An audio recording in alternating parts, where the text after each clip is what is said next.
Hi friends, ഞാനിന്നൊരു അടിപൊളി instant ഉണ്ണിയപ്പത്തിൻ്റെ recipe ആയിട്ടാണ് വന്നിരിക്കുന്നത്. അത് നല്ല ഹെൽത്തി ആയിട്ടുള്ളൊരു ഉണ്ണിയപ്പമാണ്. നമുക്ക് ഫസ്റ്റ് ഒരു 1.5 കപ്പ് ഗോതമ്പ് പൊടി എടുക്കാം. അതിലോട്ട് ഒരു 2 ടേബിൾ സ്പൂൺ റവ നല്ല ക്രിസ്പിനെസ്സിന് വേണ്ടിയിട്ടാണ്.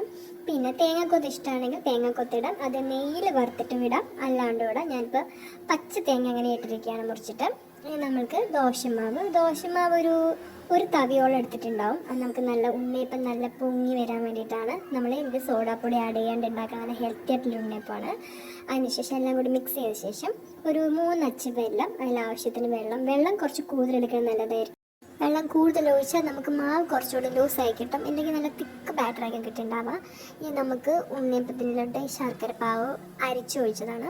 ഇനി നമുക്കിപ്പോൾ വെള്ളം കുറവാണെന്ന് തോന്നുകയാണെങ്കിൽ കുറച്ചും കൂടി വെള്ളം ആഡ് ചെയ്യാം, കുഴപ്പമില്ല. ഇതാണ് നമ്മുടെ അതിൻ്റെ കൺസിസ്റ്റൻസി. ഈ രീതിയിൽ വേണം മാവ് തയ്യാറാക്കി എടുക്കാൻ. ഇനി ഉണ്ണിയപ്പക്കല്ല് അടുപ്പിൽ വെച്ച് നന്നായി ചൂടായി വരുമ്പോൾ എണ്ണ നന്നായി ചൂടായ ശേഷം നമ്മുടെ ഉണ്ണിയപ്പത്തിൻ്റെ മാവ് ഒഴിച്ചു കൊടുക്കാം. അത് നല്ലോണം പൊന്തി വന്ന് അടിഭാഗം ഒന്ന് വെന്തെന്ന് തോന്നുമ്പോൾ മറിച്ചിടാം. തീ ഒരു മീഡിയം ഫ്ലെയിമിൽ വയ്ക്കുന്നത് നല്ലതായിരിക്കും. ഒരുപാട് തീ കൂട്ടി അത് കരിഞ്ഞു പോകാൻ ചാൻസ് ഉണ്ട്. എന്നിട്ട് നമ്മൾക്ക് വെന്ത ശേഷം ഓരോരോ ഉണ്ണിയപ്പമായിട്ട് മാറ്റിയെടുക്കാം. നല്ല കുട്ടികൾക്ക് നല്ല ഉറപ്പായിട്ട് ഇഷ്ടപ്പെടുന്ന ഒരു ഹെൽത്തി ആയിട്ടുള്ള ഉണ്ണിയപ്പമാണ്. ഇൻസ്റ്റൻ്റായിട്ട് പെട്ടെന്ന് ദോശമാണെങ്കിൽ നമുക്ക് തയ്യാറാക്കാവുന്നതേ ഉള്ളൂ.